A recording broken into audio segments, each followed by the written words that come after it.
Di pesisir Sumatera Barat ada satu legenda yang unik banget. Kenapa? Soalnya legenda ini terukir bukan di kertas, tapi di batu. Yap, di batu. Hari ini kita bakal kupas tuntas kisah Malin Kundang, sebuah cerita yang ternyata jauh lebih dalam dari sekedar dongeng pengantar tidur. Coba deh, kalau Anda lagi di pantai air manis Padang, ada pemandangan yang aneh. Ada satu formasi batu yang bentuknya mirip banget sama orang yang lagi sujud, kayak lagi minta ampun. Pertanyaannya, ini cuma kebetulan alam aja atau ini semacam peringatan? Nah, legenda lokal punya jawabannya. Dan jawabannya, wah kuat banget. Ya, inti dari semua ini sebenarnya adalah sebuah pesan yang menusuk. Ini soal harga yang harus kita bayar kalau ambisi bikin kita lupa diri. Lupa dari mana kita berasal. Penasaran kan gimana ceritanya? Oke, ayo kita mulai dari awal. Oke, kita mulai dari babak pertama. Cerita tentang mimpi seorang anak laki-laki. Perjalanan ini kita mulai di sebuah desa nelayan yang sangat sederhana. Di sanalah tinggal seorang anak bernama Malin Kundang, yang setiap hari matanya nggak tertuju ke desa, tapi ke cakrawala. Dia melihat dunia yang jauh, jauh lebih besar di luar sana. Coba bayangin deh, hidup yang ritmenya itu diatur sama laut. Kapan pasang, kapan surut. Nah, buat masyarakat Minangkabau di pesisir, laut itu ya segalanya. Tapi, khusus buat Malin dan ibunya yang janda, laut itu punya dua wajah. Satu sisi ngasih janji kehidupan, tapi di sisi lain bisa jadi ancaman yang ngambil semuanya dalam sekejap. Nah, disinilah konfliknya mulai kerasa banget.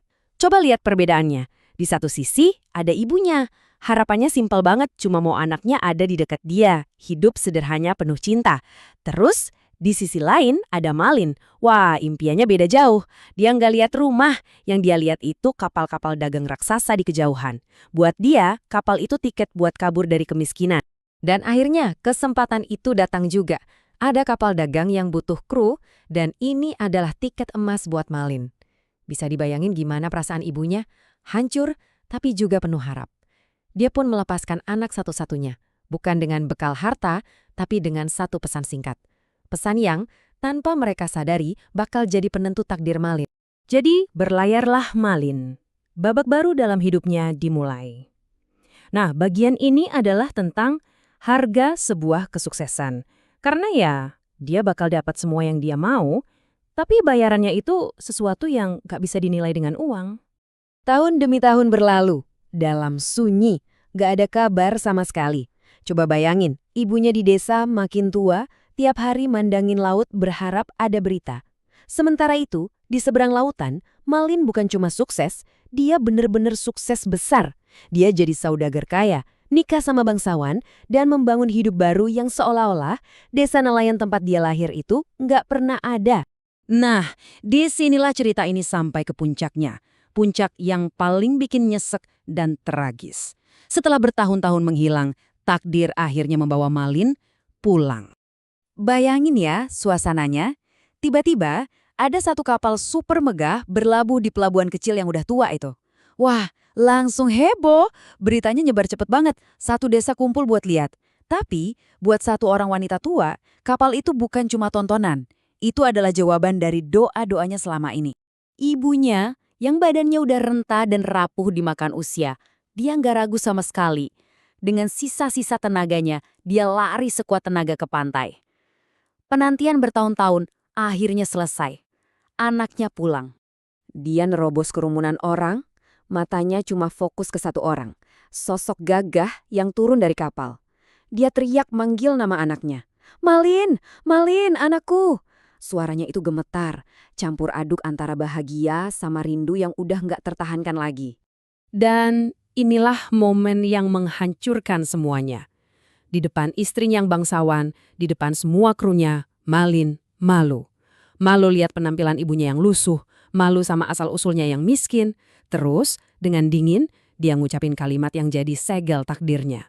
Wanita tua miskin, itu bukan ibuku. Wow, penolakan ini bukan cuma kejam. Ini penghinaan total terhadap ikatan yang paling suci.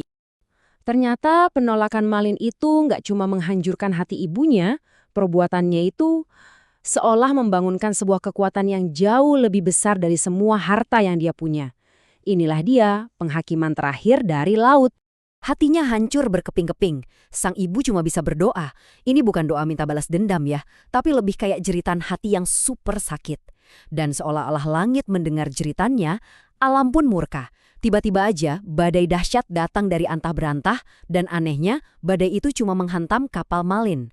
Kapalnya hancur lebur. Dan di tengah amukan laut itu, Malin Kundang, sang saudagar kaya, dikutuk. Dia berubah jadi batu, membeku selamanya dalam posisi sujud, memohon ampun yang gak akan pernah dia dapatkan. Tapi ceritanya nggak berhenti di batu itu aja. Justru, gema dari legenda ini jauh lebih dalam dan jadi cerminan nilai-nilai budaya yang bahkan masih relevan banget sampai sekarang. Nah, ini penting nih. Biar kita benar-benar paham kenapa dosa Malin itu fatal banget, kita harus lihat dari kacamata budaya Minangkabau. Mereka itu kan masyarakat matrilineal. Artinya apa? Garis keturunan, warisan, kehormatan, semuanya itu ditarik dari pihak ibu. Jadi, ibu tuh sentral banget. Ketika Malin bilang itu bukan ibuku, dia itu bukan cuma nyangka seorang wanita. Dia itu lagi membuang seluruh identitas, akar, dan warisannya. Fatal. Pada akhirnya, cerita ini ngasih kita beberapa pelajaran penting yang berlaku buat semua orang, dimanapun, kapanpun. Ini pengingat keras soal pentingnya rendah hati, hormat sama asal-usul kita, dan yang paling penting, kesombongan itu ujung-ujungnya pasti membawa kehancuran. Selalu! Dan sampai detik ini, legenda Malin Kundang itu masih hidup banget.